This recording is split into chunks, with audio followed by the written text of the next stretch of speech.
Good evening, everybody. It is Monday the 20th. Hi, Al. Wow, Mo. As always, my wife joins me. She's just right over there, just sitting just behind the camera. I feel like we've had marathons of watching shows. We've watched the most depressing shows. We have. Ever. There's a lot of dark television out there. We finally got around to Mayor of Easttown, which was recommended by a number of you. But man, was that dark. That was tough.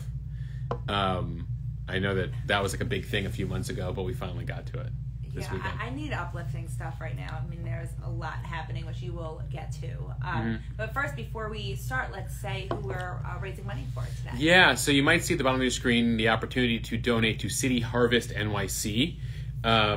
City Harvest does some great work as they dub themselves the world's first food rescue organization, feeding New York City residents. Al, you have more details on that. They collect food that would otherwise go to waste from restaurants and bakeries and cafes throughout the city, and then donate that food to people in need. So there are a lot of hungry people in the country, and you even when we watch.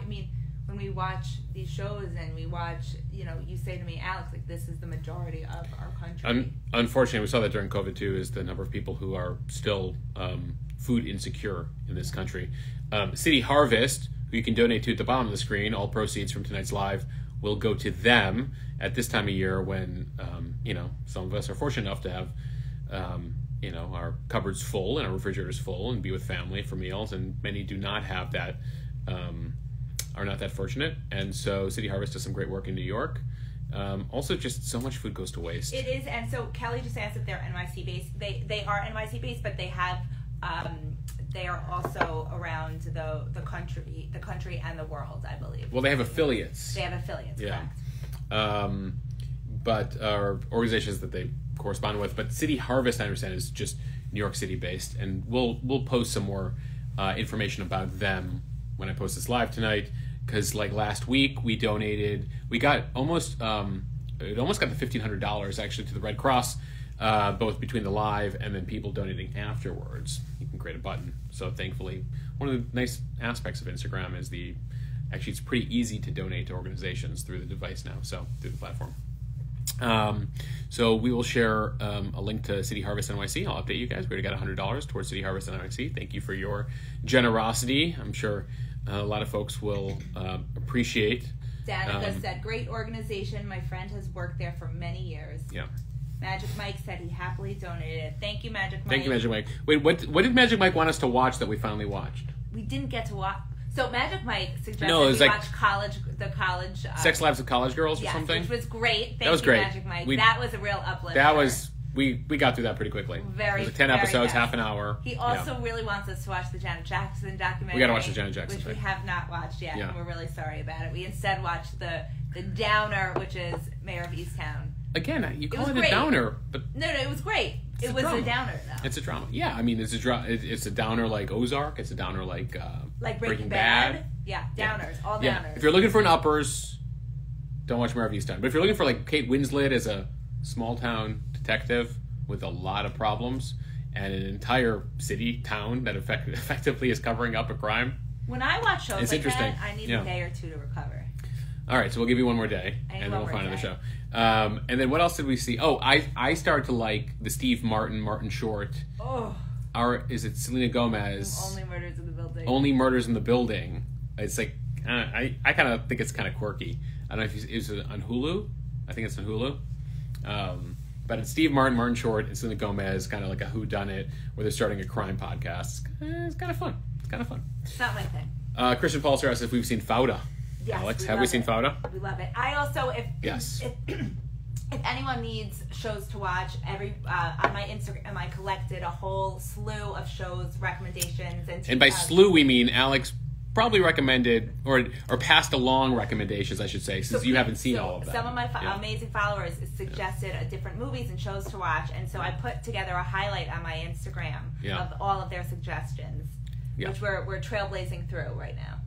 Oh, somebody says that we need to watch the SNL sketch about Mayor of Easttown now. That Oh, okay. We've seen the show, and we'll get your the mom SNL sketch. wants you to know that your dad is watching. Hello. Hi, Abba. My father's on. Charles is on. Good to see you, or good to know that you're there. For those of you asking, I just started the fire. It's a wood burning. It's not a gas situation. So last week you guys were very good. You're like, the fire's dying out, Mosh. You need to go attend to the fire. And so if you see the fire starting to die out behind me, I'll go throw another log on. Anyway. So let's get to like actual news. We should get the news because because just talk about a couple of things we're going to address tonight, so everybody. Yeah, we're going to do Omicron. We're going to do Build Back Better, and by that I mean we need to rebuild back better completely from scratch. It sounds like, or at least Democrats do. Ghislaine Maxwell goes to the jury.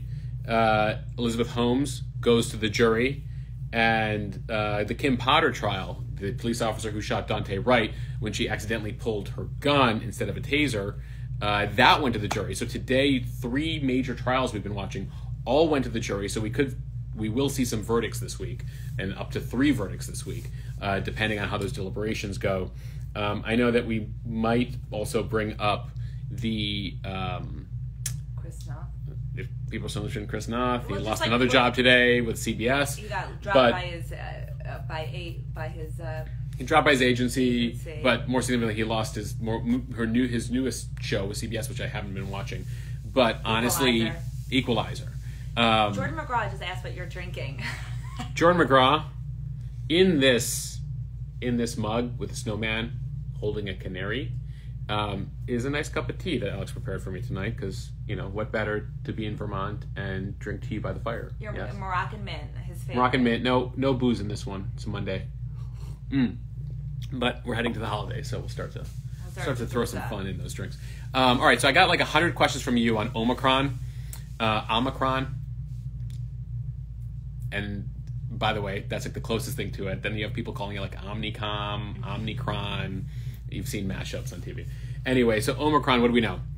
You saw the headline today from the CDC that says that Omicron, while 2 weeks ago it was 1% of cases in the U.S., a week ago it was 13% of cases, and today the CDC now estimates, based on state labs doing DNA genome sequencing, that Omicron now accounts for 70+% of cases in the U.S. Again, that's an estimate.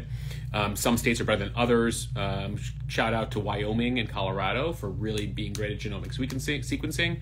Then there's a bunch of states that aren't very good at taking positive samples, taking them to the lab, running DNA on them. Because a lot of you are asking, how do they know what variant it is? Well, every state has its own process by which they take positive cases, a sampling of them across the state, to get a better sense of like what's the makeup of the variants we have in our state right now. Now, for some of you saying, well, is it a good thing that Omicron is dominating Delta? Potentially, right? If we know right now that Omicron, at least on the surface, based on data we're getting from Denmark, the United Kingdom, and South Africa, that it is less aggressive, putting less people in the hospital, potentially leading to less deaths, then that dominating as the dominant variant could be a positive thing, right, versus Delta. Now, right now, Delta and Omicron are coexisting. They're seeing that in the UK, they're seeing that in the US, and so that's something to keep in mind. It's kind of like, I'm going to go like old school here. There was a time where Homo sapiens and Neanderthals coexisted together. Alex is giving me an eye roll off camera. And so there was a time really appreciate it. In human evolutionary biology that like we coexisted with Neanderthals. Some of you have done your 23andMe's where you find I'm 3% Neanderthal, I'm 1% Neanderthal. Eventually, I guess there was some commingling, whatever, but eventually the Neanderthals died out and Homo sapiens. And so, again, I'm evolutionary biologist. If you're on tonight, you're probably going to kill me for this comparison, but in virology, you might have that this variant will eventually dominate in the same way Delta coexisted with previous variants and became the dominant variant. There is a sense that Omicron could be the dominant variant in the coming weeks, frankly, given how quickly it's going. And is that a good thing if it is leading to less deaths, if it's leading to less symptoms, etc.? Now, again, it's a variant, has a lot of mutations to it. What could happen next? We don't know, but that's kind of where our situation is right now. So can you address kind of what you were talking about with the woman who on Instagram this week, what she said about how every variant's going to get even less severe, and then it's going to be like they're going to try to become the common cold? Explain that. Well, so, there's a sense, and again, we don't know specifically to COVID-19 versus other viruses, if over time they tend to become less, while they become more transmissible, they tend to have less of a health impact on you. In this case, it's because Omicron is more located in the bronchial region versus the lung area, and lung is where it does much more damage in the previous variations. Is there a natural path? Well, it's not linear, if you will say. So, could the next variant be slightly worse than Omicron and then slightly better after that? You don't know. And by the way, Omicron came from a completely different kind of line of vaccine of viruses than we saw from Beta, Delta, etc. So there is that hope. We're going to have to kind of wait and see what goes on in terms of does Omicron stay the way it is? Does the early evidence hold out? Now, remember, one thing to keep in mind, guys, is that while Omicron is leading to less hospitalizations and deaths on a one-to-one basis versus Delta, because it's more transmissible. So, for example, if you had 100 people and Delta was going around, and 20 of those people caught Delta, and 3 of those people end up in the hospital, 3 out of 100, right? If you had a population of 1,000 who get Omicron, then you might have a lower percentage who, you would have a higher percentage of people who get it, but a lower percentage of people who are hospitalized or deaths. But if it hits a population of 1,000 or 2,000, because it's more transmissible, you still could see a raw total number as opposed to the 3 people who went to the hospital from the 100 initial population of Delta. You could have 6 people from 1,000 people in Omicron, meaning it could go through more people in Omicron, and because it goes through people, even if it's a lower percentage of hospitalizations, it could still be a large raw total. Now, one of the things we're seeing right now with Omicron, I hope that made sense, is, I'll try to put up a chart, basically less virulent, more transmissible, bigger population might hit a larger total. Now, one thing that we'll see with Omicron is will these charts bear out that we're seeing from Denmark, from UK, from South Africa? It seems right now, and I shared a couple of these, that it's spread like crazy in those countries. You're already starting to see collapse of the numbers in South Africa, and that's less than 3 weeks since we first heard about it from them. So as fast as it went through is hopefully as fast as it drops. Now, I've gotten a number of questions from folks as far as long COVID from Omicron. Too early to say. Now, one would say if you had less symptoms and you had less of a fever and it was less damaging to your lungs than previous variants, then hopefully there's less cases of long COVID. But that being said, we don't know yet. And so we don't know about long COVID from Omicron because we've only known about Omicron for 3.5 weeks. But they were saying in South Africa that people weren't losing taste and smell from Omicron, but anecdotally we have heard that people actually are. People are losing, that are losing, because again, it's still too early to say on all that stuff. Now, one thing that'll be interesting is we're going to hear from President Biden Tuesday, as in the next few, in tomorrow. He announced that he was going to give this address over the weekend. People are like, why are you waiting so long? And they're like, no, we'll talk about it on Tuesday. They're trying to convey a sense of urgency, but not freak people out.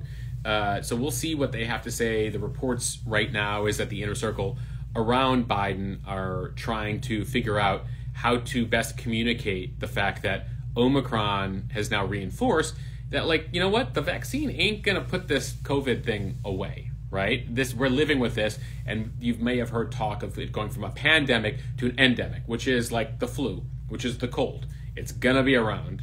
And ideally in a less deadly form every variation it takes, right? Because viruses want to expand and want to reach more people, and the more people they kill is less people that they reach. So there is this kind of thought in evolutionary biology that viruses will tend to become less deadly over time, so they can spread through more people.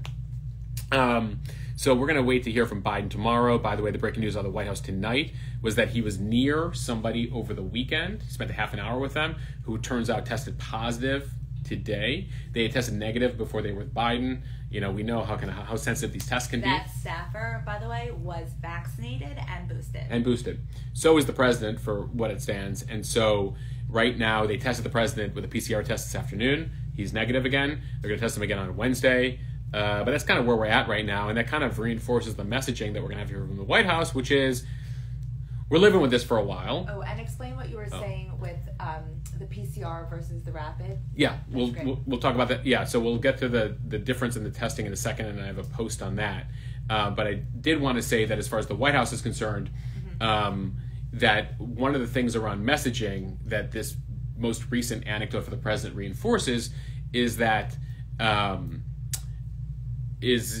sorry, I just lost my train of thought, is that we're going to have to live with the virus. And even if you're vaccinated and boosted, that we're going to have to deal with variants. And so that's the best that you can do. You can mask, you can get vaccinated, you can boost it. That will ideally save your life and ensure you're not hospitalized. But the thought that has kind of that has expanded among folks is like, well, the vaccine didn't work. Well, the vaccine was never meant to, and if it was communicated as such that it was going to end the virus, then that was a failed communication, right? Because ultimately we're living with this thing, vaccine or no vaccine, unless of course you get 100% vaccine uptake. But again, we're not living in that reality. So with these variants, being what they are, what is the message that, the president has? Because he was like, I'm going to kill the virus by July 4th. Well, the virus ain't dead. The virus can be around for a while. And by a while, I mean for a long while. Where is it going? There's going to be new variants. As the virus spreads through 7 billion people around the world, eventually it's going to keep popping up, right? And so you do the best that you can. And so the question at the White House is, how do you message this reality? And one of the things that they, did over the weekend was they put out the statement where he was like, vaccinated people should feel okay, you're doing a good job. By the way, unvaccinated, it's going to be a very bad winter for you people. And there was some concern that the president is really kind of dividing people by vaccination and effectively threatening folks who are unvaccinated. Some folks support that messaging. Some folks are concerned about that messaging. And so that was something that came out. Al, to your point about testing. So I put up a chart earlier today. Actually, do we want to try our experiment where we put up a thing? Yes, but I also want to say that I see all your questions and I have saved them all and Mosh will answer them shortly. So don't think I haven't seen your questions yet. Yes. We have some good COVID questions. We got good COVID questions? All right, I just want to put up this chart because it speaks to what Alex just brought up, and then we'll take some of your questions. So this is a chart that the good folks at the Financial Times have put together on COVID detection. The line is your viral load, basically how infectious you get, and then the collapse of your infection. The red line is a PCR test. The blue line is the rapid antigen tests. And what those lines mean is the earlier that you are and the lower viral load that you are when you believe you have COVID is more easily detectable by the PCR test. That when you take those rapid tests, one of the reasons they might not detect it initially, even if you feel symptoms, is because they require a higher viral load to pick up on the COVID. So that's why the blue line is, well, when you get so much virus in you that those rapid tests can pick you up. So the PCR test basically picks up both earlier in the COVID process and later in the COVID recovery. And so that's just something that I thought was really useful today, and I know I got some good feedback from some of you, and the Financial Times has been doing a really good job with data visualizations on that. So that's just something to keep in mind, that even if you test negative on a rapid test, a PCR test might pick it up because they require less of an amount of viral load in your nose to pick up on the virus. If that makes sense. Yes. Ben Falk says hello. Ben Falk. He says, we need to deal with the COVID scarlet letter. The COVID scarlet letter, I don't know what he means by that. I know it's a literary reference, but you need to explain yourself. Ben Falk, the future mayor of Darien, Connecticut. So Vanessa says, with Omicron, is it a 5-day quarantine or a 10-day?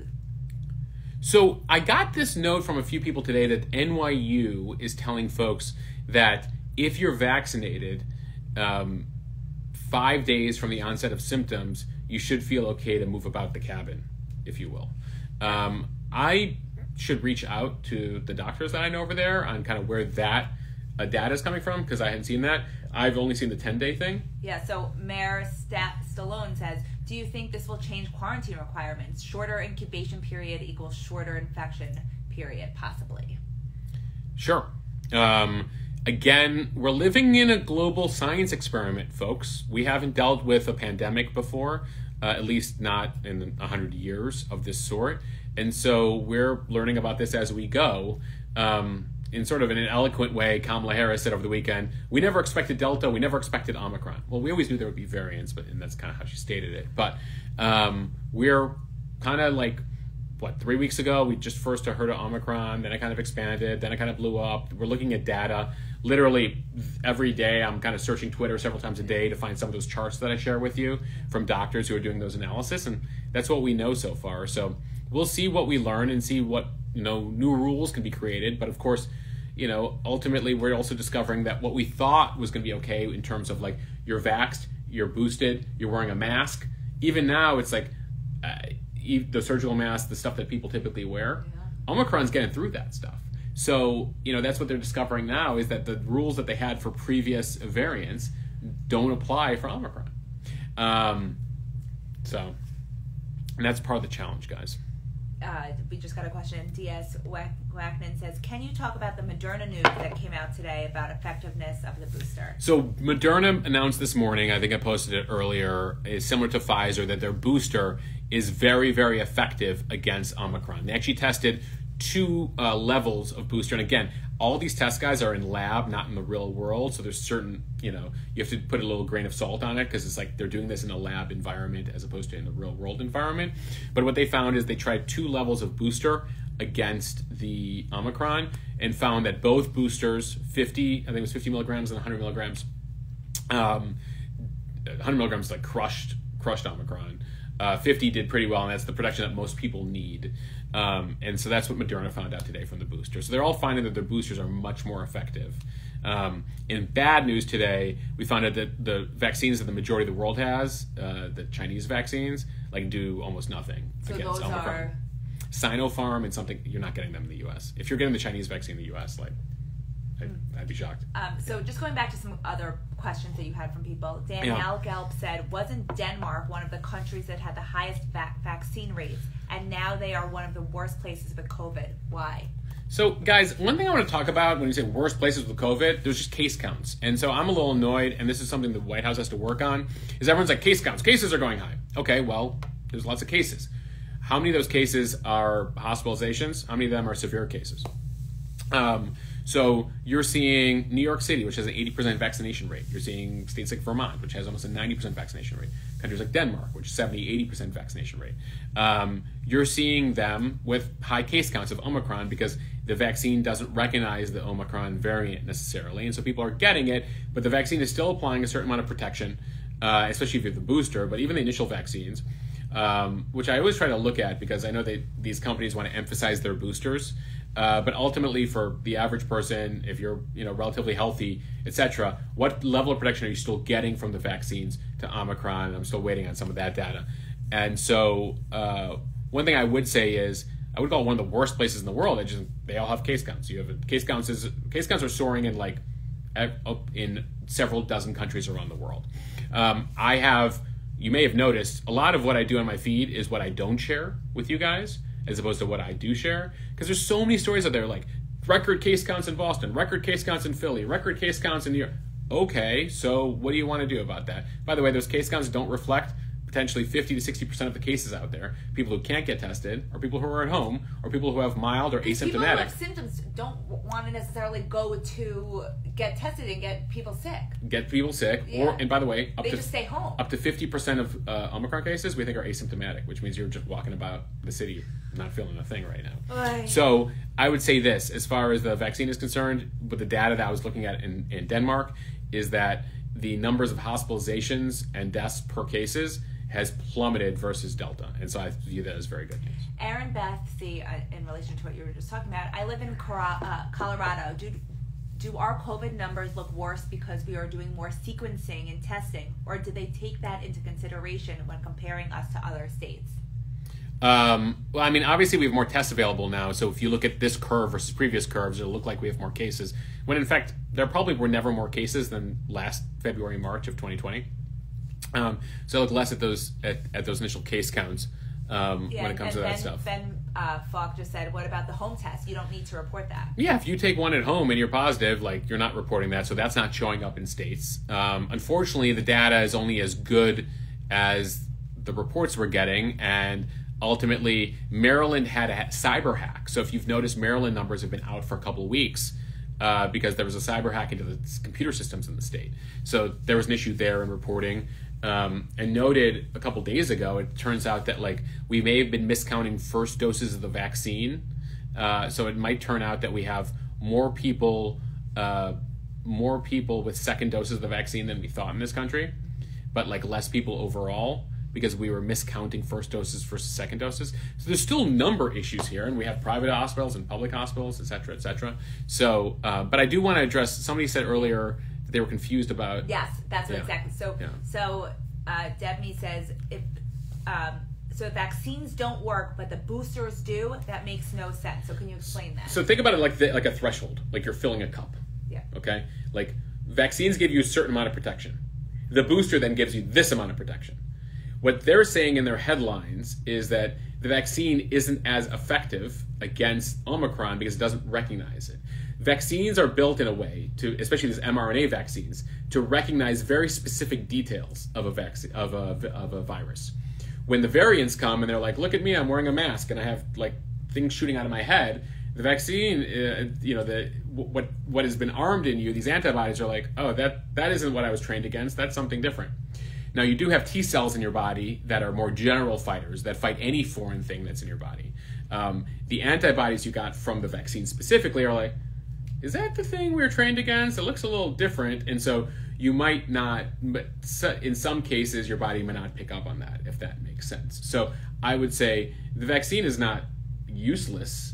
Now, you might see headlines. I mean, it's just the way the headlines are written sometimes. That it's not as effective. It's not as effective in as many people. But no matter what, and again, we're waiting on more data on this, you do have a certain base level of protection you're getting there from the vaccine process.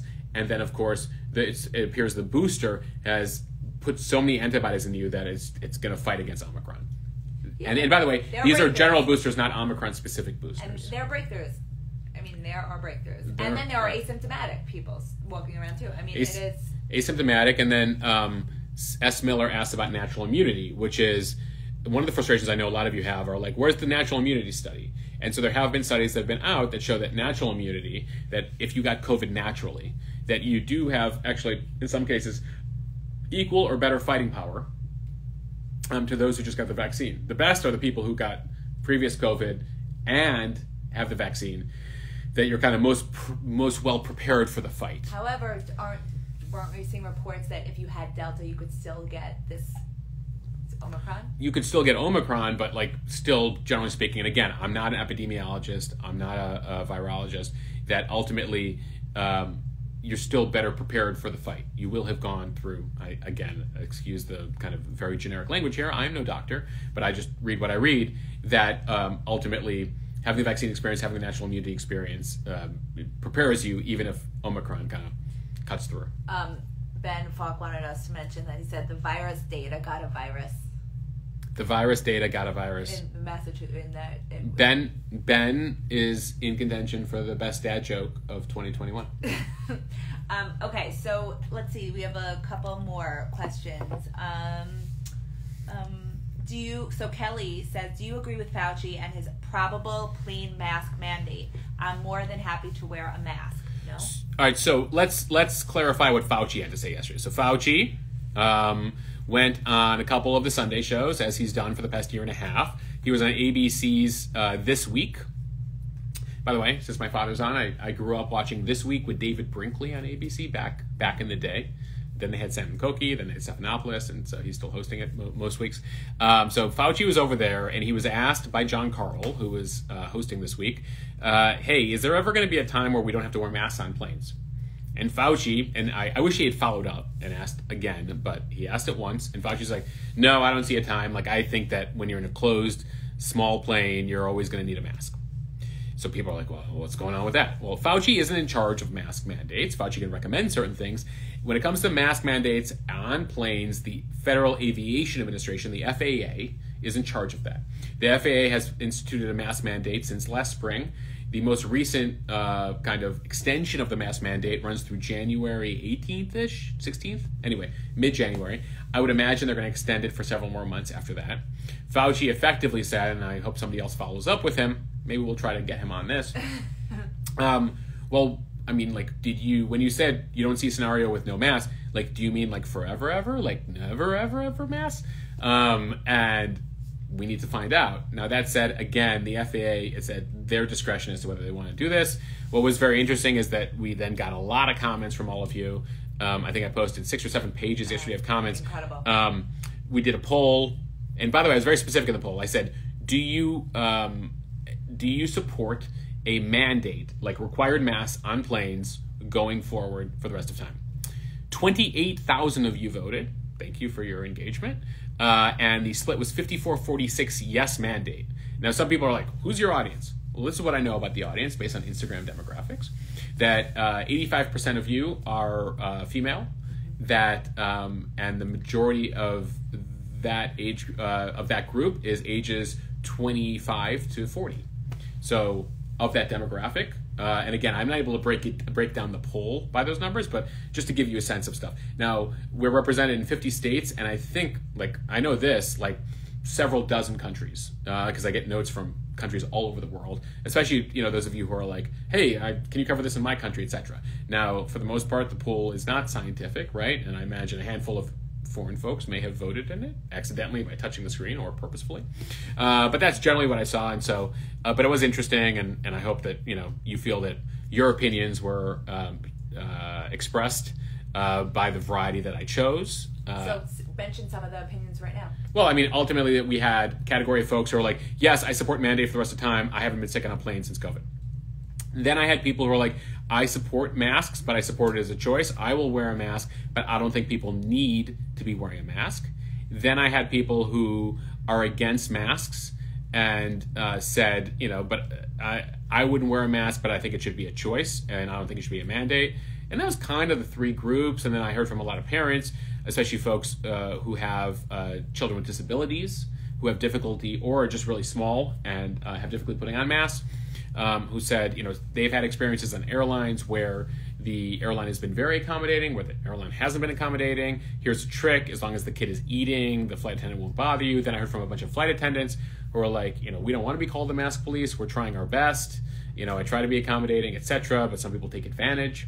Some people take 2 hours to eat a pretzel, and so they don't appreciate that necessarily.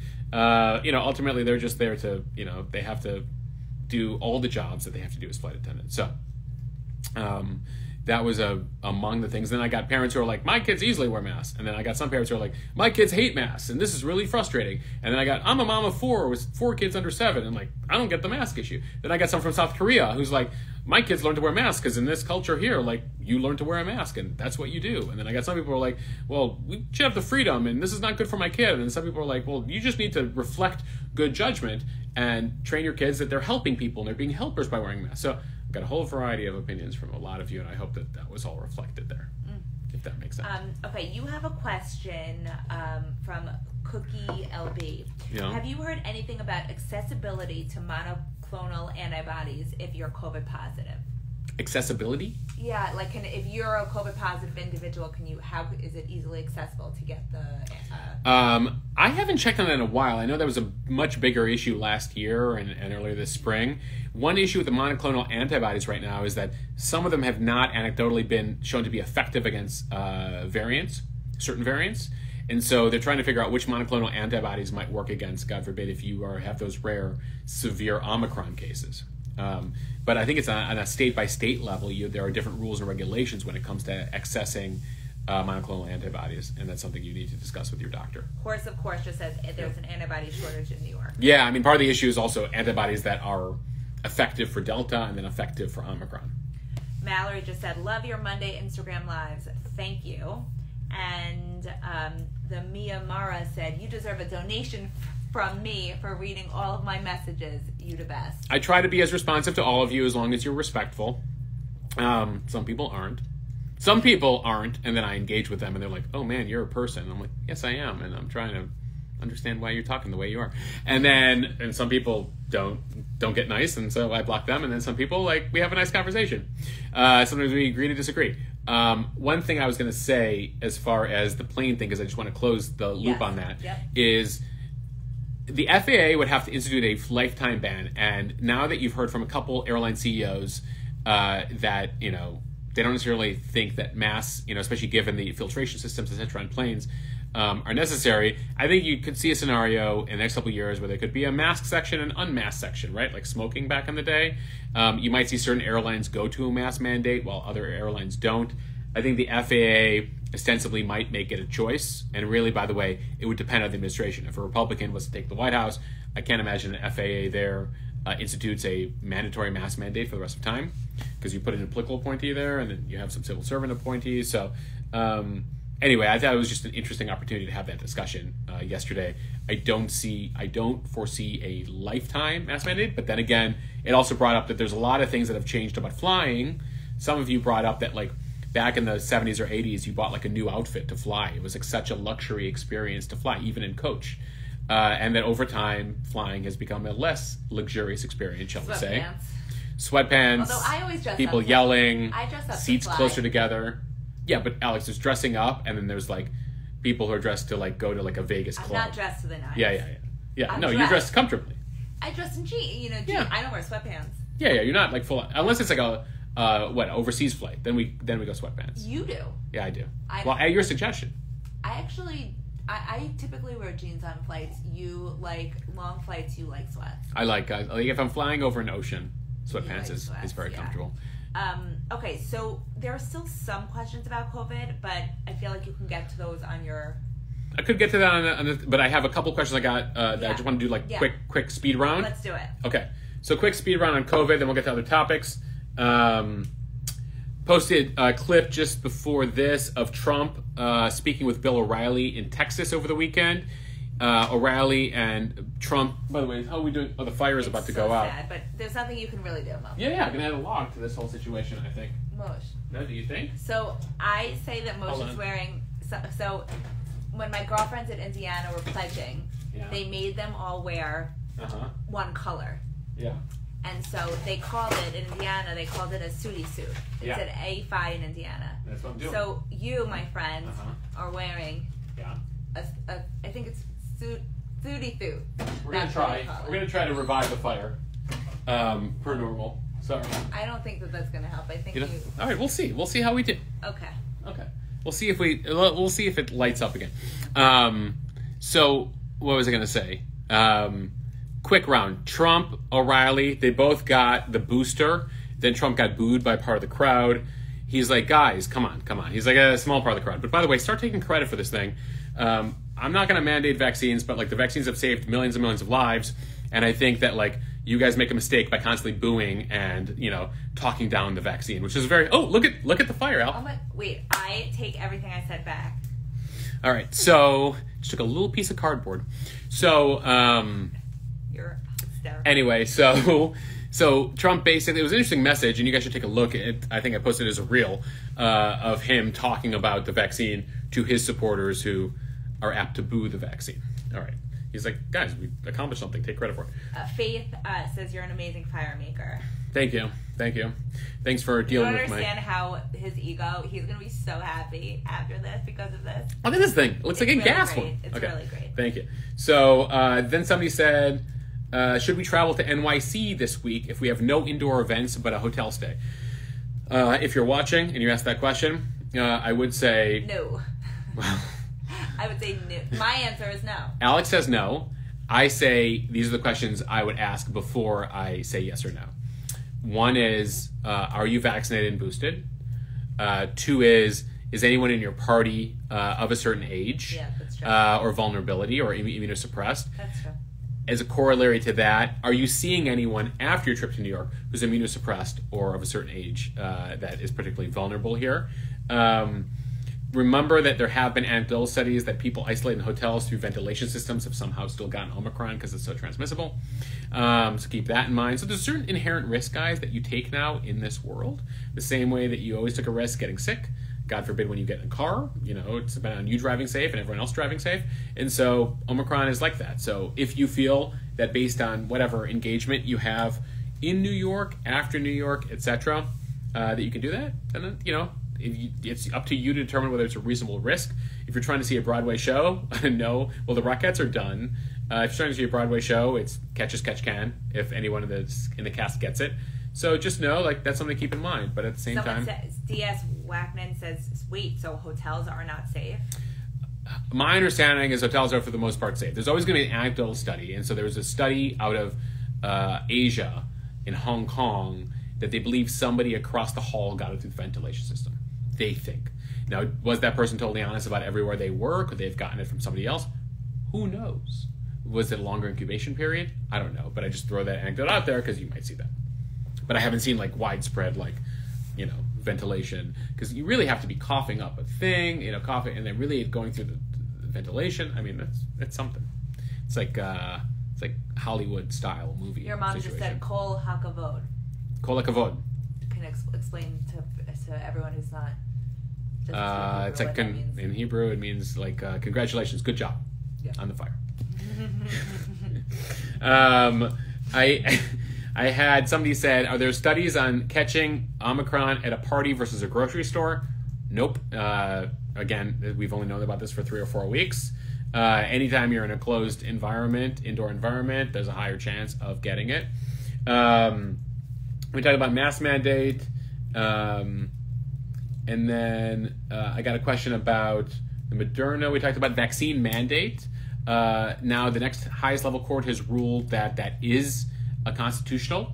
It was a 2-1 vote for a U.S. Court of Appeals. That is now likely going to the Supreme Court. This is the OSHA mandate for businesses of 100 employees or more having a vaccine mandate. We'll see that going to the Supreme Court.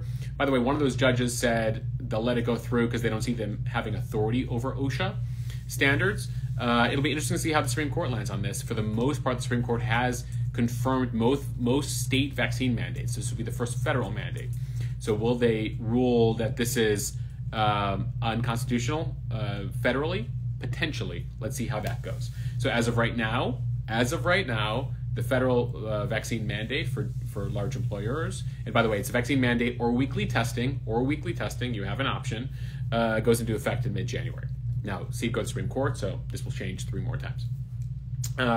Somebody asked me about getting a booster the second time after getting an mRNA vaccine. Have not seen anyone saying that. That would be your 4th shot.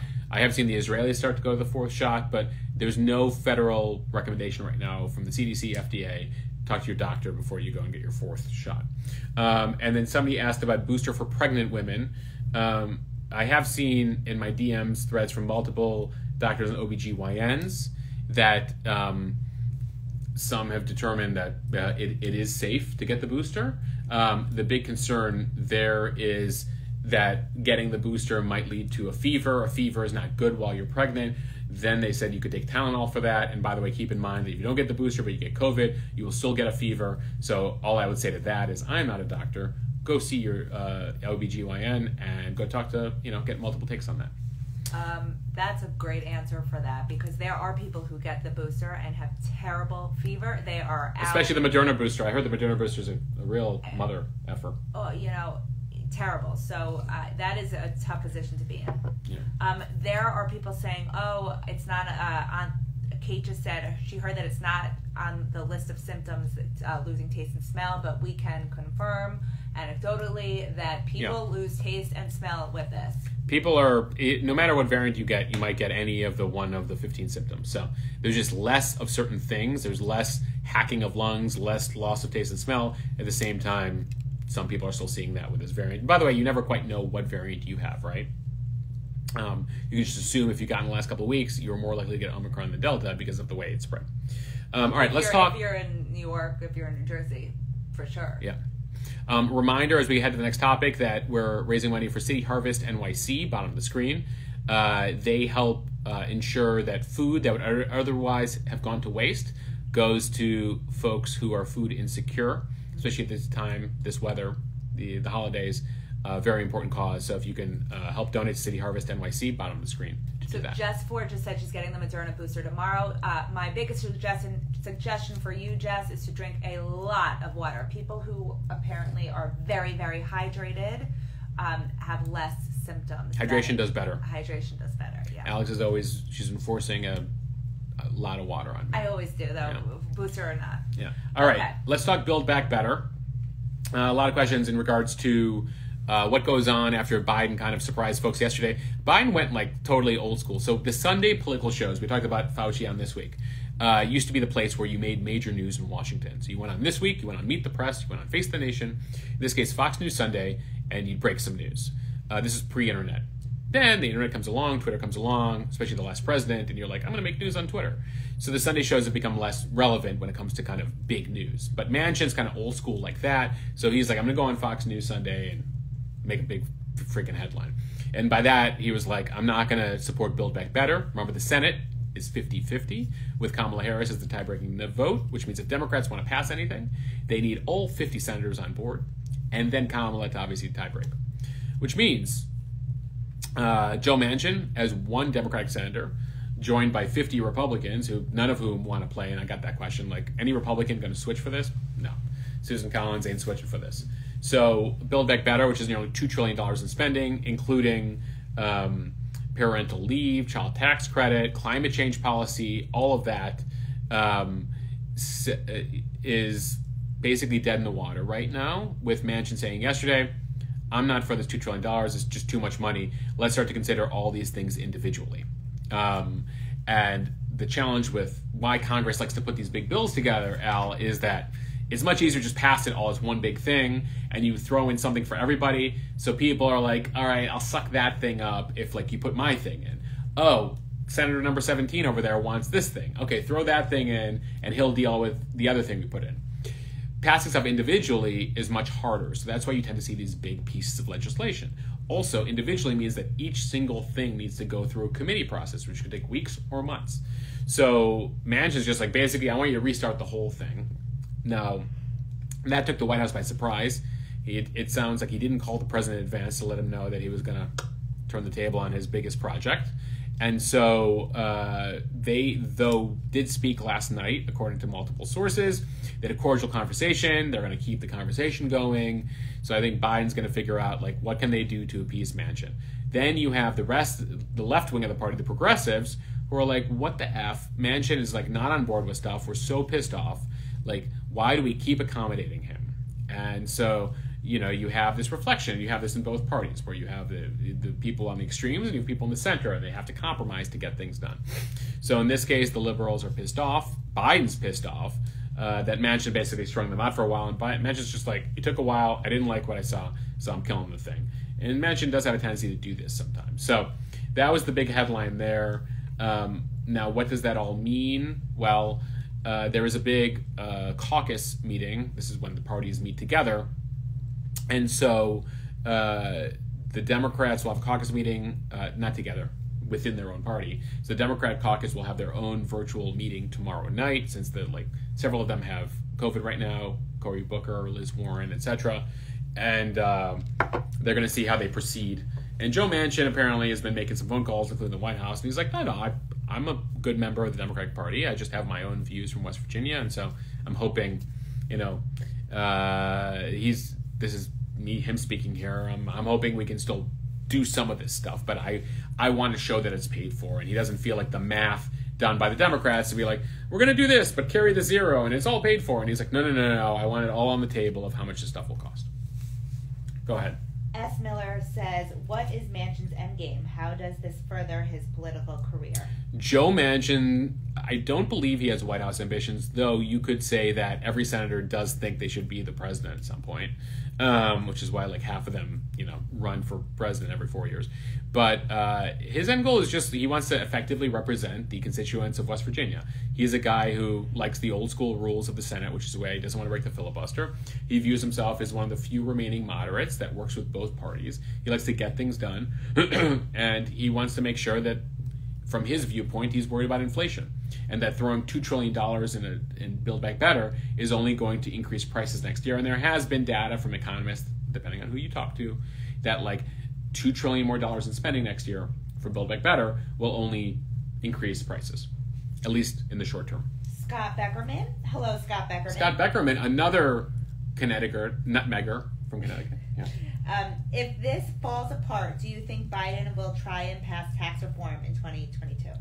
I don't know what Biden can get done next year. I mean, typically what happens, guys, is there's like a chance to get stuff done in your first 9 months in office, which is why presidents like to talk about the first 100 days in the first year.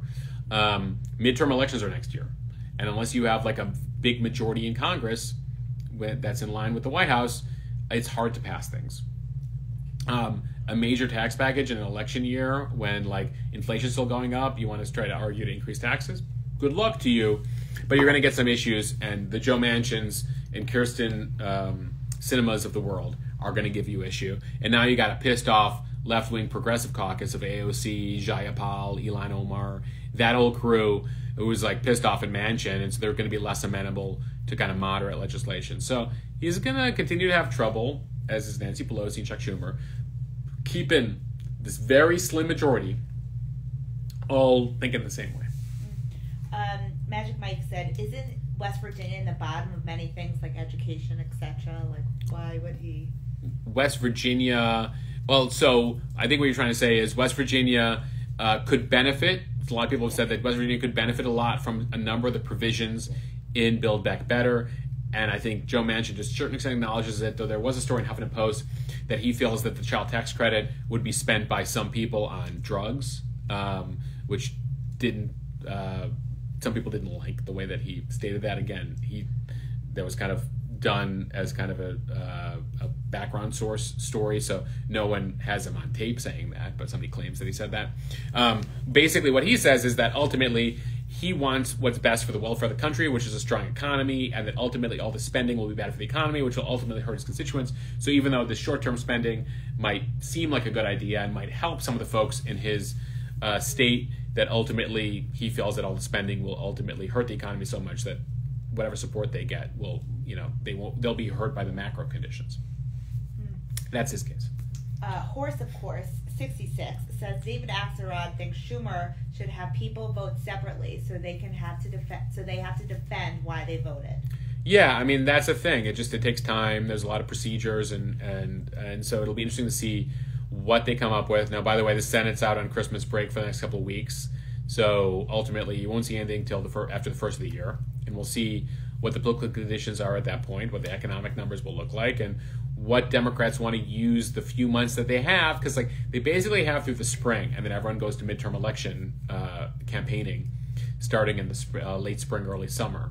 So over the next 90 days, they've talked about the Voting Rights Act. They've talked about individual provisions, whether it's parental leave or the child tax credit, being done as standalone things. I think Democrats want to show people that when they vote next November, they've accomplished stuff. And so it'll be interesting to see between Pelosi and Schumer in the two houses, House and Senate, what they can come up with, what the White House prioritizes, so they can, when they run in the fall, be like, we do stuff, keep Democrats in charge. In fact, give us more Democrats so we can actually pass more stuff. But they have their work cut out for them. One thing that Kate mentioned, so Kate just said something, she said exactly, he'd rather have people pay $1,000 a month for insulin. But Kate mentioned something else really briefly that I want to mention. Yeah. When we were talking about COVID, Kate said that her gynecologist recommended her wait to go to the OBGYN to get a mammogram within 3 months of getting the shot. So you have to wait 3 months.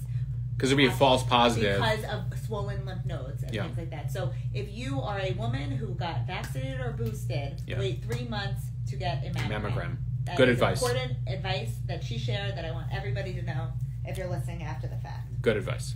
Okay.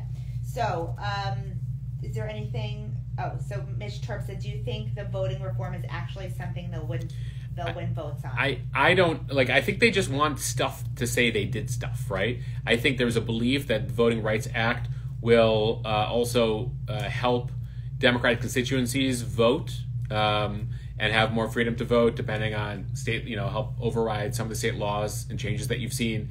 So ultimately, there's a hope that it'll also mean that more Democratic voters will be able to turn out and vote in the fall. So they see that as a means, as opposed to using the Voting Rights Act to convince people that they're doing stuff, but it's more of a utility play, if you will.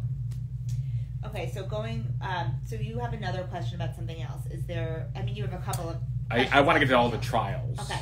So before we do that, just really fast, Samantha says, are there any updates on student loan forgiveness? And Magic Mike said, Biden better follow through on student loan forgiveness or he could kiss the midterms goodbye. Yeah, that's been the sentiment from a bunch of folks, especially folks, the kind of Democratic Party base, that was very hopeful that Biden would do something on student loans. So far, he hasn't done anything. He extended the initial kind of COVID delay on paying them back. That goes back into effect to the disappointment of some early next year.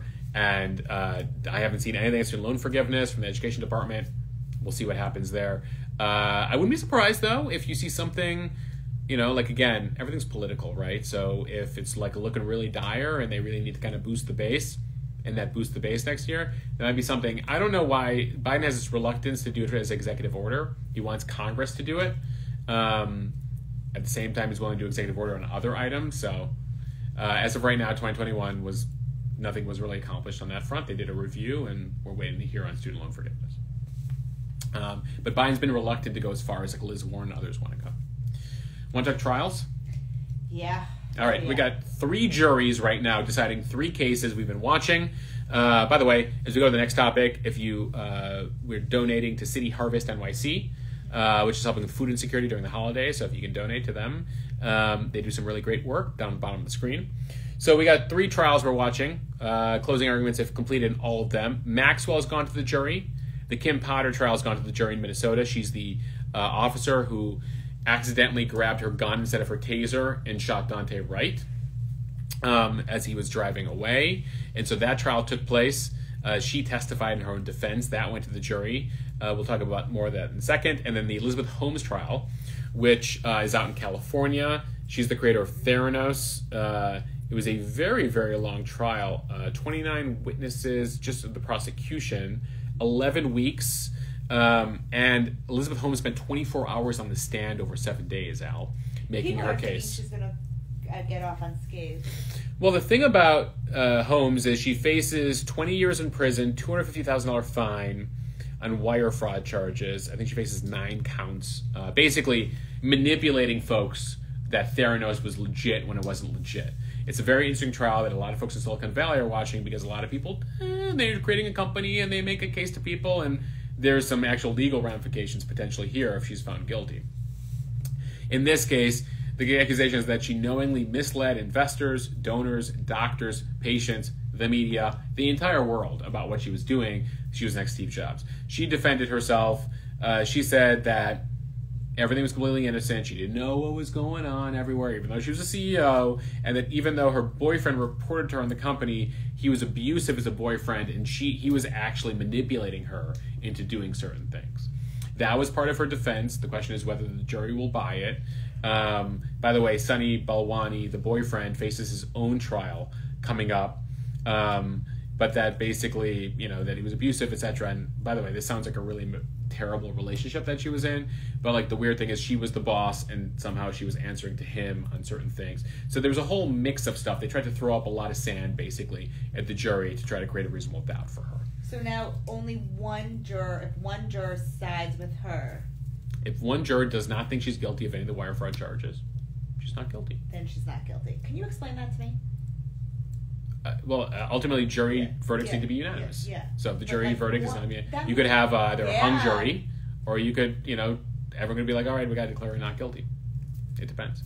So I would defer to the lawyers like Mr. W. Benjamin Falk on this to explain that. But ultimately, the jury has to be unanimous. Al, like for example, no matter what trial you're looking at, the jury has to all say we agree that of these 9 charges, we all agree charge 1 and charge 7. Yeah. Charge 2 and charge 6. Yeah. Right? And so, ultimately, that's why when you're the prosecution, ultimately you try to go on multiple charges to try to create a situation where there's a menu for the jury. And so the menu, ultimately you want to get them on something. And the same thing with the Ghislaine Maxwell trial. There's 6 charges that she faces. And so ultimately they're hoping that they made enough of a case where they could go 6 for 6. But if they go 2 for 6, they still win 2 for 6, right? They found her guilty on 2 charges. So it said she was endangering lives. Holmes or Maxwell? Holmes. Oh, well, Maxwell definitely, but it was. But probably both. But yeah, I mean, Holmes was making this case that she was doing this whole shebang, and they concealed a whole bunch of stuff, misled investors. It'll be very interesting to see, including the former Secretary of Defense. A whole bunch of people were on board with this whole thing. Still got the fire going pretty well, huh? It's okay. So we just got an okay from him. So that's the Holmes trial. We'll see what the verdict is there. We'll go now over to Minnesota, where the Kim Potter trial is happening. The jury has that. That was the trial where, hold on, let me just pull up my notes here. She was a suburban Minneapolis cop who, and you might have seen this really unfortunate video Terrible video to watch, I warn you, where she pulls her gun and she thought it was her taser, shoots Dante Wright, who they pulled over on a stop, as Dante Wright was apparently hitting the acceleration, trying to get away from the cops. She had this very tearful testimony where, she said she made a huge mistake. Her defense attorney said, in the walk of life, nobody's perfect. Everybody makes mistakes. My gosh, a mistake is not a crime. It just isn't in our freedom-loving country. The prosecution, in their closing statement, said, accidents can still be crimes if they occur as a result of reckless or culpable negligence. So just to note the following, Dante Wright is black, the Kim Potter is white, the jury is mostly white in this part of, in this case. She's charged with first and second degree manslaughter in the April shooting. Though I don't believe, based on my watching the trial, that anything was kind of race, they were going for any sort of explicit race-based situation, but just so you know that that's the background here, if tension, depending on how the verdict goes. And so the prosecutor called this a blunder of epic proportion. She did not have a license to kill. The prosecutor said this was entirely preventable, avoidable, and accident and mistake don't appear in your jury instructions. That's why Falk knows she got the manslaughter charge and not the murder charge. And so ultimately, the prosecutor said she drew a deadly weapon, she aimed it, she pointed it, and she fired. Defense said that Wright was in the driver's seat. He caused the whole incident because he tried to flee from the police, and she mistakenly grabbed her gun because it was chaos as he was driving off. He caused his own death, is what the defense said. So that is what in the hands of the jury right now. They were asking for details about who Potter spoke to and when today. So they are having a serious deliberation in that jury. It sounds like as folks in that jury, we don't know what's going on in the room, try to convince one of their side of the where they fall on this. Go ahead. Casey Parsons asked, was her partner partially in the vehicle when Wright pulled off? That was one issue that both the prosecution brought up, was that while the defense claims that it was chaos for her, etc., that she felt threatened by what was going down, the partner was there, especially in those initial phases, and that she was kind of farther back, so they don't feel that she should have been as fearful of what was going on because she was farther back from the situation.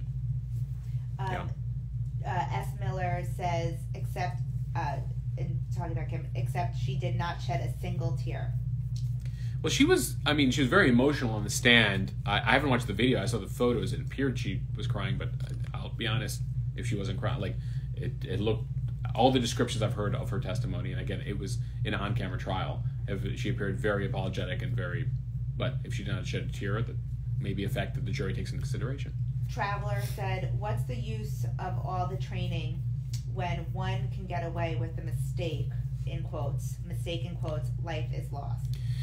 I mean, guys, there's an issue. It's the criticism that some people brought up of the U.S. military when it accidentally bombs and kills innocent civilians abroad, right? And there's no ramifications for the generals or whatever who dropped those bombs. That ultimately, whether you're in the military or in the line of duty, that ultimately, the question is, did they use their best training? Do mistakes happen? And does a jury of their peers determine that, you should actually serve time for this? Did you commit a crime?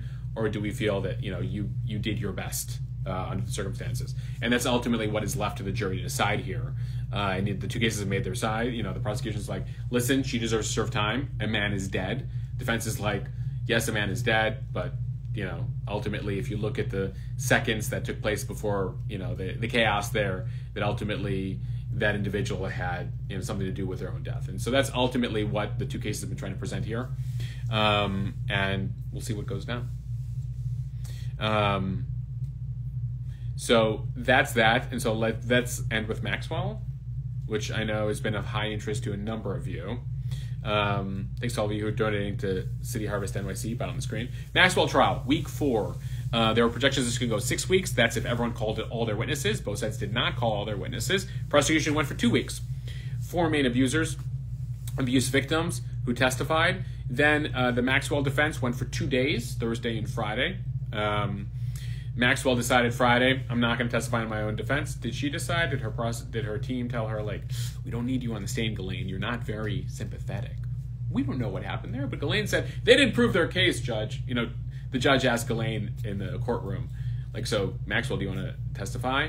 And she's like, She could have just said yes or no, and instead she goes, the government has not proven their case beyond a reasonable doubt, and so I just want to note that. And so the judge goes, so does that mean you're not going to testify? She goes, exactly. So she tried to make a point. Anyway, the defense was earlier in the day saying our client's life is at stake. We need more time to find a couple people, including someone we subpoenaed. Judge was like, you've had more than enough time. Call who you got, and let's shut this thing down. So if you're reading between the tea leaves here, it's not appear Maxwell put up quite a defense, but that also might be because the Maxwell team has decided the prosecution didn't make a sufficient case. The prosecution ended their case, and this is a conversation I had last week with Ricky Kleeman, legal analyst, because they felt that the 4 abuse victims told enough of a story and they had proven their case, and they didn't want to bring up more people for the defense to poke holes in. Which, by the way, the defense tried to do today in a closing statement, being like, let's go through the people the prosecution called up and let's call out the issues. And the core of the issue was they misremembered stuff, their memories changed, that they took money from Maxwell, and that they're using Maxwell. They're constantly remembering Maxwell's there because Epstein's dead and they can't get him. Interestingly, we did okay. The Maxwell defense team did say it might have been the biggest mistake of her life to be with friends with Jeffrey Epstein, to be his girlfriend, but still doesn't mean that she should be prosecuted for something that he did. They keep trying to separate herself from them. Now, the prosecution in their closing statement said she knew what she was doing. She was grooming them. She's guilty. You should convict her. Here is a handwritten phone directory, the Black Book, Maxwell's little black book. She wrote down which of the girls of the masseuses had parents. She clearly knew something was up. If you have a professional masseuse, why would you know their parents' names, who's of age? And that she basically, that ultimately she allowed Epstein to continue to do this because Epstein is a middle-aged man recruiting 14-year-old girls is a creepy thing, but he has this posh British woman who's, fashionable, etc., who, sets off less alarm bells for him because people are like, oh, this Epstein guy has this girlfriend, Ghislaine. At the same time, Ghislaine is befriending these girls as opposed to him always walking up to these girls. That ultimately, she knew what she was doing, that she was with him for more than a decade, and the prosecution adds that he then suddenly paid her $30 million at some point, which they called we abused girls together money. Then the defense is like, well, the money that, there's lots of money in the Epstein world. What does that money make a difference? And that's ultimately some of the themes you saw in the closing statements today. So the jury has that. She's up on 6 charges. And we'll see what they come back with. She knew exactly what she was doing. She's a smart girl. It would be shocking. I mean, I don't know. I wasn't in that courtroom. I don't know how convincing the defense was with the prosecution. But if I hear from 4 abuse victims, I know this woman was his girlfriend of this guy forever. They travel around the world together. They're inseparable. She's the lady of the house, and that all of this is happening, and that she's setting it up. And there's some of them discuss that she was in the room sometimes as to what's going on. The only question is, did the defense make enough of a case with their memory expert to say, well, the defense might have had a point. Like these girls remembered that she didn't say that she was there, and then suddenly remembered that she was there. That's kind of what their biggest point they tried to make. That expert, though, has written a book. What's the book called that expert wrote? And that expert wrote a book called Witness for the Defense. Literally, she's called in every trial to talk about how memory is malleable. Memories change. Some people suddenly remember things that didn't happen. So she's called up in O.J. Simpson. She's called up in Harvey Weinstein. The defense loves her because anytime there's a victim who's remembering things, they like to, you want to create doubt for the jury that some people don't remember everything. Kate says the money they took from who again? The money they took from the Epstein Victims Fund. So there's a multi-million-dollar victims fund that was set up after his death to give out money. And by the way, he paid off some people while he was still alive. So the defense is trying to argue that these women are out for the money. And they took a payout from Epstein and Maxwell, and they're just in it for popularity and money. Continuing to testify. But I would say that the prosecution was like, this is not. And by the way, one of the witnesses said this. The abuse victims, they're like, this is not a joy for them. Taking $1 million from Epstein and then going out and having to testify tearfully about abuse that happened to you over years and years. They're not out at, this is a terrible way to make money. And And so that was the part of the case they tried to make. But basically, that they're just out for money and notoriety, and they're going to write books about this and do TV interviews. And that is what the defense tried to say about these accusers. Kate said they took that money from the Victoria's Secret guy, Les Wexner, right? Yeah, I before I like specifically, I mean, Les Wexner was one of Epstein's clients. He's also implicated in some stuff. I think that ultimately, like, there was a victims fund set up out of his estate afterwards. Some of that money went off to like a foreign land, and they had to bring it back. But a lot of women have since. A lot of the victims have been paid out by that fund, and effectively the defense was trying to use that against those women. Yeah. Okay, is there anything else? I want to answer Bill Knox real quickly. Please answer Bill Knox. So he goes, so convenient that the Black Book was sealed, Clinton cough cough. So one of the things that I know a lot of people were hoping for out of this trial was that some of the very notable celebrities, politicians, and leaders who spent time with Epstein would be somehow put on trial here. I think you might have seen that much more likely in an Epstein trial. He's dead. Maxwell's trial was very specifically focused on her role allegedly grooming these girls for abuse by Epstein. The thought and the feeling for the prosecution was that bringing up all these distractions, Alan Dershowitz, Bill Clinton, Donald Trump, Prince Andrew, Robert F. Kennedy Jr., you know, all these various folks that hung out with Jeffrey Epstein, would only distract the jury, create questions, ultimately give more ammunition to the defense, being like, well, why aren't they on trial? Why is Ghislaine on trial? So the prosecution tried to be very focused in what it discussed, because ultimately the more things you throw out there, while to us in the court of public opinion might say something, in a court of law where you're trying to hit them on very specific charges, wouldn't be effective. Now, what could happen down the road, we'll see. One other thing I discussed with Ricky Kleeman last week, and you could listen to the interview I did on Patreon, which is, if you could go to my link in bio and subscribe, it's a great way to support what we're doing here, is that ultimately people are like, well, why didn't they flip Ghislaine to get some of these bigger guys? And she's like, well, number one, she's the actual person who did the abuse. So the feeling that you let Ghislaine walk to go get, Prince Andrew, I guess, makes sense in some ways, but in some cases she did the actual abuse, the worst abuse. And so why would they flip her? And by the way, her other argument is Ghislaine clearly didn't have the goods on any of these people, because otherwise she's suffering one of the worst jails in America for like more than a year and a half. She's complained about how terrible it is. She's facing a lifetime in prison. If she had the goods on Prince Andrew, on Bill Clinton, on any of these folks, she would have shared them. And the prosecution most certainly would have gone for it. Going after a royal or a former president would be a big deal for Southern District in New York. So anyway, something I threw out there. We'll see what happens. So you have some other just random questions about the news that happened this week. Do you want me to address them, or do you want to talk about them on your Let's feed after? Pick one or two, and then we'll close out. Okay. Yeah. S. Miller said, please talk real quick about text to Meadows. So, very briefly, January 6th investigation that's happening, which has Liz Cheney and then a whole bunch of Democrats, because the Republicans didn't want to be involved. They're having a congressional investigation, a committee investigating what took place on January 6th, who was talking to who, how did we have the insurrection, what was the White House's role.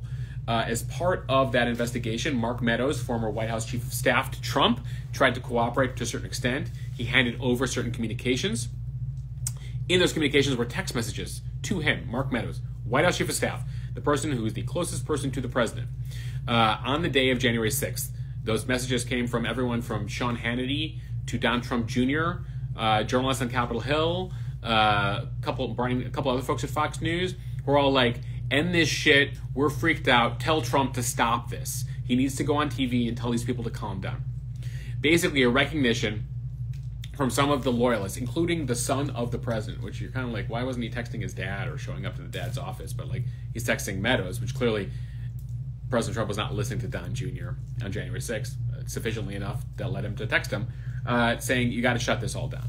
And so they're like, oh my God, like even the White House, they knew that like something was going on, and it implies that this was intended in some way, right? That there was an intention here. Like, oh man, what have we done now? We got to shut this down.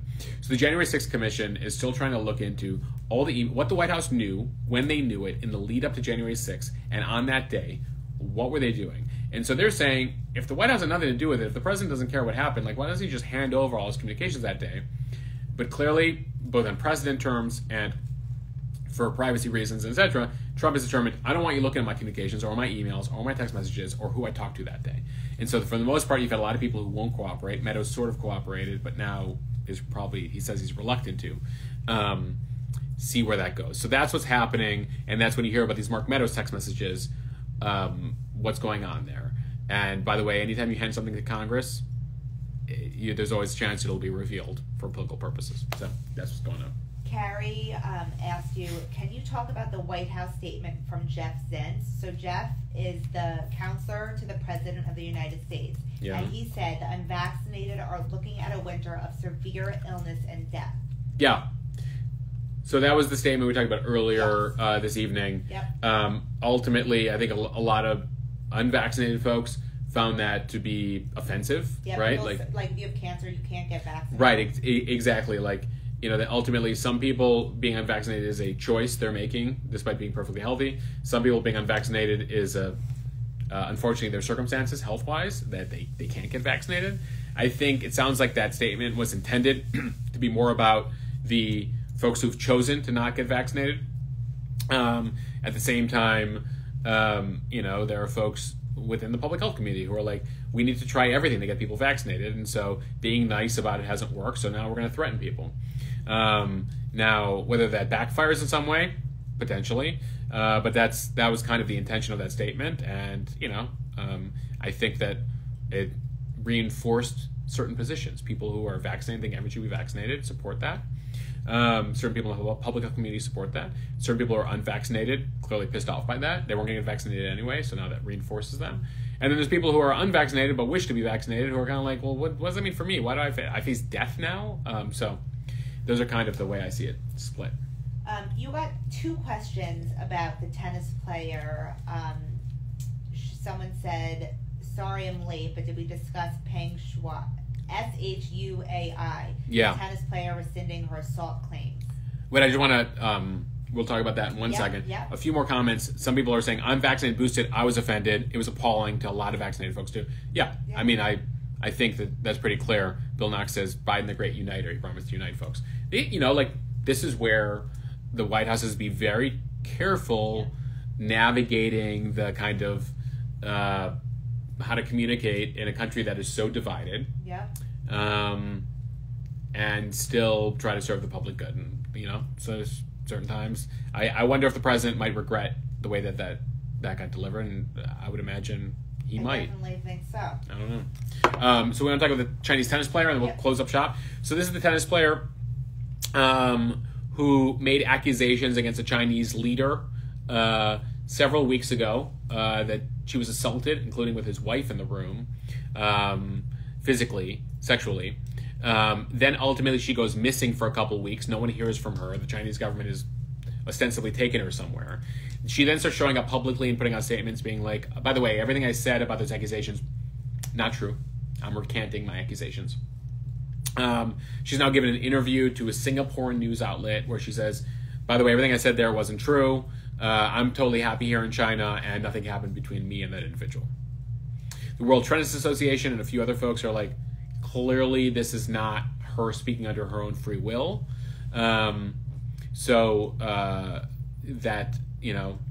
Unfortunately, though, she's Chinese. She lives within China, and she's dealing with whatever pressure she's facing right now. We don't know. To suddenly go back on what I would imagine was a very difficult statement for her to put out, where she made an accusation. Sad. It is so awful. It was totally a confusion. The sexual assault allegation I made a couple weeks ago, after they locked me in a room for a while. We don't know if they locked her in a room, but she, wasn't seen in public for a couple weeks. Anyway. Okay, another topic. Yeah. Pete G says, can you talk about the lawsuit at NYC to stop the investigations into Trump? So Trump is countersuing Letitia James on this is a tactic Trump has taken for years, which is countersuing when he's being investigated. I don't know if there's any, very strong grounds to it. I think it's more of a legal maneuver. I do think that it's pretty likely in the next 3 to 4 months that you could see some sort of indictment related to the Trump Organization coming from either the city of New York or the state related to tax fraud. There's a lot of potential racketeering charges. Remember, this is always how they got a lot of criminals in the past. Mafia is always a tax. They go after the taxes. And so in this case, they've really started to dive deep into the Trump Organization taxes. And so you could see some sort of financial and racketeering charges. And so you could see there's a preemptive move there. Erin says, by the way, I was the most knowledgeable middle at a dinner tonight, but my left and my right didn't want to talk about anything but Spider-Man. I appreciate how everyone has become a very informed middle from following this feed. A middle is a term I most recently saw on Curb Your Enthusiasm, where like you're the most informed person at a dinner. They put you in the middle. You sit in the middle, and you can kind of engage folks in lots of interesting things and have smart things to say about stuff. I admittedly we have not seen Spider-Man yet, Al. We need to go see that. Well, yeah, but what I would like to say is it means theaters are back, because they were projecting that it was going to make like $100 million, but it ended up making over $200 million in the theater. People, the theater is back, and so is Al's favorite food. Popcorn. My favorite. But we did see we saw the Lucille Ball movie in theaters. That comes to Amazon, I think, next week. If you want to see it at home, go see it at home. But I think Spider-Man you got to go see on a big screen, right? It's a superhero movie. You want to see it on a big screen? I don't know. I think it will be coming out, but unless you got a great home theater system. Guys, it's been a pleasure. I hope everyone's staying safe, staying calm, staying well hydrated, staying warm, staying well fed. Thanks to all of you. Just about $250 for City Harvest NYC. I hope that goes to good use. So thank you for donations. Bottom of the screen. You have a few more minutes to donate, and then I'll post something. We'll keep you guys informed on what we're seeing on Omicron. We got 3 juries out right now: Maxwell, Potter, and Theranos. And then Build Back Better is more of a long-term thing. We'll probably be covering that over the course of the next 6 months or so to see what's going on. By the way, they asked how the Lucy film was. Alex, would you like to give your review? I loved it. I liked it a lot. Nicole Kidman as Lucille Ball. Very impressive. Yeah. And who played Desi? Javier Bardem. Bardem. It was great. But I will say I loved King Richard. King Richard. Recommendation from Amy Brown, who I did 4 Things with Amy Brown podcast again last week. She was like, Mosh, you gotta watch King Richard. I think we talked about it on the podcast, actually. And we watched, Al and I streamed it. What was it, HBO Max? I have it. I think it's in theaters too, but... It's actually only going to be on HBO Max, someone said, for like a couple more days. So watch it ASAP. If you have HBO Max or know someone with a password for HBO Max, King Richard, which is the story of Richard Williams, the father of Serena and Venus. They have 3 other sisters, so there are 5 of them. And how he basically had this plan for them from childhood. And he's really well played by Will Smith to like create, the first #1 in the world black tennis stars. And it's a really emotional, powerful story. And I think, Al, you went through various feelings about King Richard, like Richard himself, throughout the film. Yeah. He's a complicated character, but, obviously meant well for his daughters. So we saw that Will Smith, Jada Pinkett Smith was the executive producer, and I believe that the Williams sisters were also involved with the production. So you're going to see him in the best light in this film. Yeah. I think better than, some people say it's not entirely accurate. Like he was even stricter than they portray him to be. Ultimately, Venus and Serena have kind of cultivated the narrative around their father for the purpose. Correct. But whatever the case may be, I loved the movie. Yeah. Loved. We thought it was incredibly well done. And then I forget the actress who played the mother, but she was really great as well. Oh, she was great. I do not know her. And so it was great. It was great. It took me back to like that 90s tennis time of like Jennifer Capriati and like Steffi Graf and then you had these like 12-year-old Venus Williams and 11-year-old Serena who were just like coming on the scene at that point. It was pretty incredible to watch. Oh, I loved it. I wish there was I wish they did a sequel to it. It was so good. Well, they end in the 90s, so you could say that you could take you through their professional years or whatever. I would love a sequel. Somebody says that Kate says that HBO had initial streaming rights, then they lose the window, and then it'll go back to HBO Max at some point. So, there you go. Aaron Beth says Will interviewed Venus and Serena about it on Red Table Talk a couple weeks ago. So we should watch that. We should watch that. Thank you for that suggestion. And somebody says another good movie is House of Gucci, so we'll bear in mind that. Thanks, everybody. Laura said, this was my first time joining you live, but won't be the last. Thanks for doing these. Well, thank you for being here. I think we're taking a break next Monday night between Christmas and New Year's, but, you know, as the news presents itself, we might have to pop up. We'll see. You're smiling at me. I told you we should go live. Oh, Alex wants to go live next week. But you might need a break, so I might need a break see. between Christmas. We'll see. So we'll see. If we don't see you before then, Merry Christmas to all who celebrate, and Happy New Year. And I hope everyone stays healthy and safe. And thank you very much. Happy holidays to all of you, no matter what holiday you celebrate. All right, see you guys.